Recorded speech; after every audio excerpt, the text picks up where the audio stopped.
And I remember that. I remember that. And I remember seeing Judas Priest and seeing Frank Hannon, lead guitarist. Tesla had his own solo band, and he opened up for Judas Priest.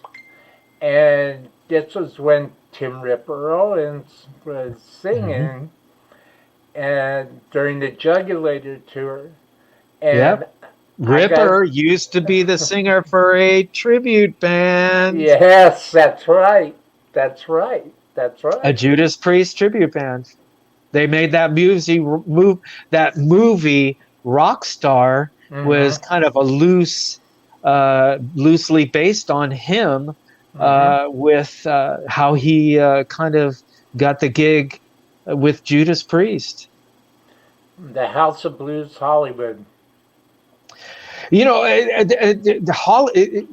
out of all, I mean, not a knock on any of the other House of Blueses that we play at, because we play at the other ones too.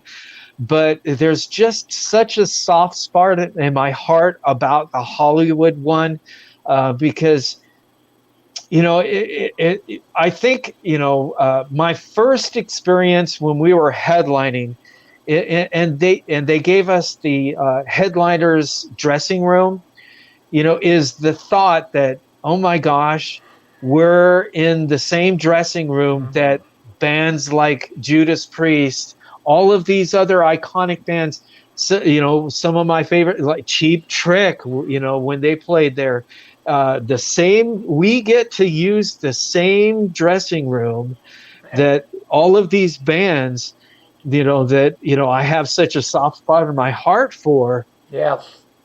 I just remember, that going through my mind, how, you know, you know, fortunate we were to be able to, be, in a dressing room like that, and, being able to do that. And, I mean, the same thing with the House of Blues in Anaheim, the old one that used to be over at Disney, and now the new one that's over at Garden Walk. We get to use the headliner's dressing room, that the same dressing room that all of these huge iconic bands use. And it really, you have to understand, that's a humbling experience, Yes.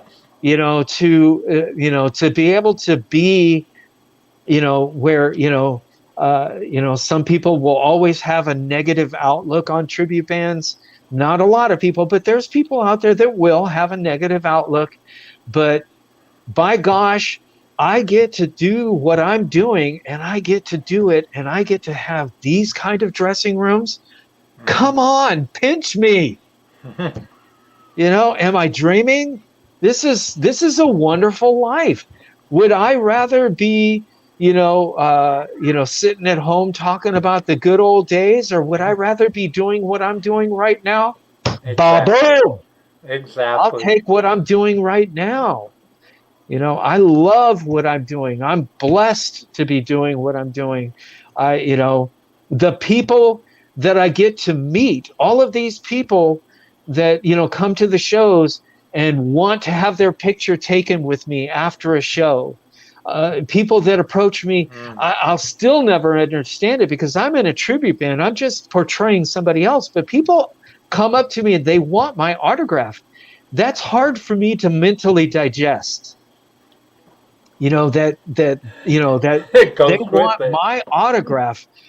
You know I you know I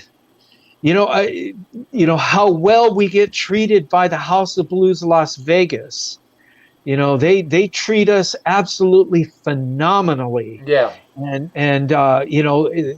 We've got a very solid fan base in Las Vegas. These are people that live in Las Vegas, which is an entertainment capital in itself. And right now, whenever I'm posting stuff, when are you coming back to Las Vegas? When are you Yeah. coming back to Vegas?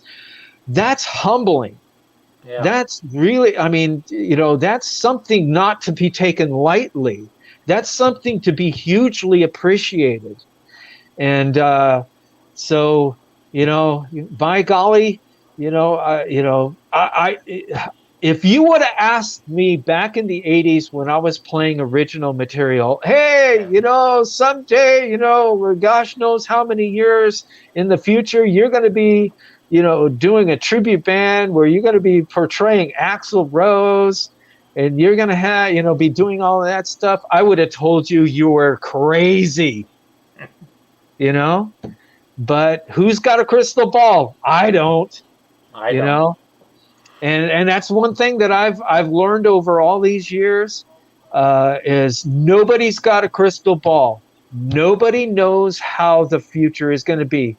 You can That's watch right. how trends are going and everything, but even trends won't really tell you how the future is going to be, because all of these things that I thought, because I am a trends person, and I do watch, how trends go and stuff like that, and how I thought things. But I don't. None of it, really had any kind of an indication of how the future was going to be. And I am very happy. It gives me a chance to live this part of my life, and it gives me that chance to still be able to enjoy what I love to do, which is perform, playing music in front of crowds that really appreciate what I'm doing. And I'm going to keep doing it until either my body gives out and I can't do it anymore, or until I'm playing to the cleanup crew.